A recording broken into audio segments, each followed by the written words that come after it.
अस्सलामुअलैकुम, स्वागत है आपका स्मास किचन में। तो आज हमारे किचन में बनने वाली है मटन रेशा कबाब। तो यहाँ पर हमने बोनलेस मटन ले लिया है 1 किलो और इसे अच्छी तरह धो लिया है और इसे रख दिया हमने प्रेशर कुकर में। अब इसमें हम बाकी की चीजें भी डालेंगे। 1 कप चने की दाल को 2 से ढाई घंटे पहले पानी में भिगा कर रख दिया था। दाल बहुत अच्छे से भीग गई है, ये डाल देंगे। इसमें हम डालेंगे 2 मीडियम साइज के कच्चे आलू, इसे हमने छीलकर और रफली चॉप कर लिया है। और 2 मीडियम साइज की प्याज, इसे भी छीलकर रफली चॉप कर लिया है, ये डाल देंगे। अब इसमें हम डालेंगे अदरक लहसुन का पेस्ट। तो यहाँ पर हमने 1 चम्मच अदरक का पेस्ट और 1 चम्मच लहसुन का पेस्ट लिया है, ये डाल देंगे। अब इसमें हम डालेंगे सूखे मसाले। तो 1 चम्मच ली हमने कुटी हुई लाल मिर्च, धनिया पाउडर, गरम मसाला पाउडर और 1 चम्मच हमने ली है लाल मिर्च। मिर्च आप अपने टेस्ट के हिसाब से कम ज्यादा कर सकते हैं। 1 चम्मच नमक, नमक भी आप अपने टेस्ट के हिसाब से कम ज्यादा कर सकते हैं। आधा चम्मच काली मिर्चों का पाउडर और 1 चम्मच अमचूर पाउडर और आधा चम्मच डालेंगे इसमें काला नमक, 1 चम्मच चाट मसाला और 1 चम्मच हल्दी पाउडर। और इसमें हम डाल देंगे पानी। पानी यहाँ पर बहुत ज़्यादा नहीं डालेंगे, 1 कप के करीब पानी डालेंगे। पानी इसमें आप बहुत कम डालें, आपको जितना पानी लगे उस हिसाब से आप पानी डालें, जितने में आपका मटन अच्छे से गल जाता है। और एक बार अच्छे से मिक्स कर देंगे इसे। अब गैस को हम चालू करेंगे। अब इसके हम लिड कवर कर देंगे और फुल फ्लेम पर इसमें हम 2 से 3 प्रेशर ले लेंगे। इसके बाद हम गैस को स्लो रखेंगे और स्लो फ्लेम पर 15 से 20 मिनट इसे पका लेंगे। मटन, आलू, प्याज हर चीज अच्छी तरह गल जाए, क्योंकि हमें इसे पीसना नहीं है, इसी में हम इसे मैश करेंगे। चलिए तभी यहाँ पर हम प्रेशर कुकर को खोल कर देख लेंगे। प्रेशर कुकर जब अपने आप ठंडा हो जाए अच्छी तरह, तो ये देखिए आलू, चने की दाल और मटन बहुत अच्छे से गल गया है।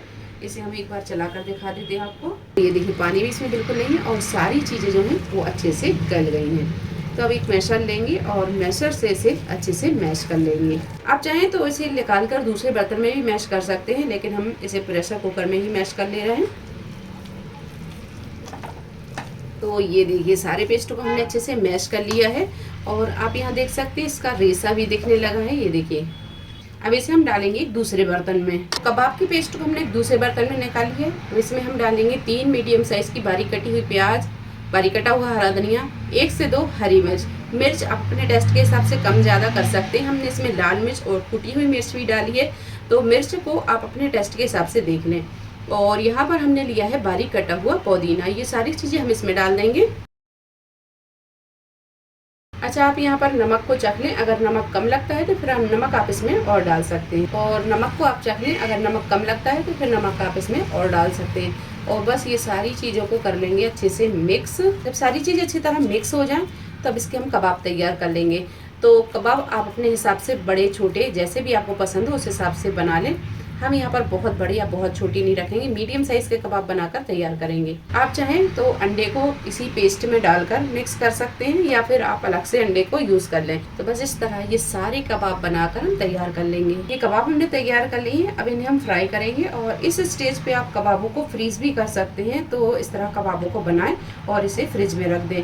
15 से 20 दिन इन कबाबों को आप रख कर खा सकते हैं। अब एक अंडा लेंगे और इसमें 1 से 2 टेबल स्पून के करीब डालेंगे दूध। थोड़ा सा इसमें नमक डाल देंगे और बस इसे अच्छे से कर लेंगे मिक्स। और ऊपर से कलर के लिए डाल देंगे इसमें कश्मीरी लाल मिर्च। ये हम कलर के लिए ही डाल रहे हैं, तो थोड़ी सी कश्मीरी लाल मिर्च डाल देंगे और बस अच्छे से कर लेंगे इसे मिक्स। तो एक पैन में हमने तेल को गरम कर लिया है। अब अंडे में ये कबाब को इस तरह डिप करेंगे और इसे फ्राई कर लेंगे। कबाब जब थोड़े फ्राई हो जाए तो अब इसकी साइड को चेंज करेंगे।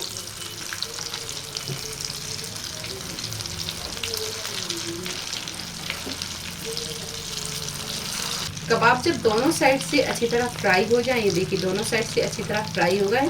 अब इन्हें हम निकाल लेंगे। तो बस इस तरह हम सारे कबाबों को फ्राई कर लेंगे। मज़ेदार से रेशा कबाब बनकर तैयार हुए हैं। बहुत मज़े के कबाब बने हैं।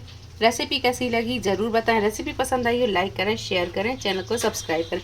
तो मिलते एक नई रेसिपी के साथ, तब तक अपना ख्याल रखें। अल्लाह हाफ़िज़।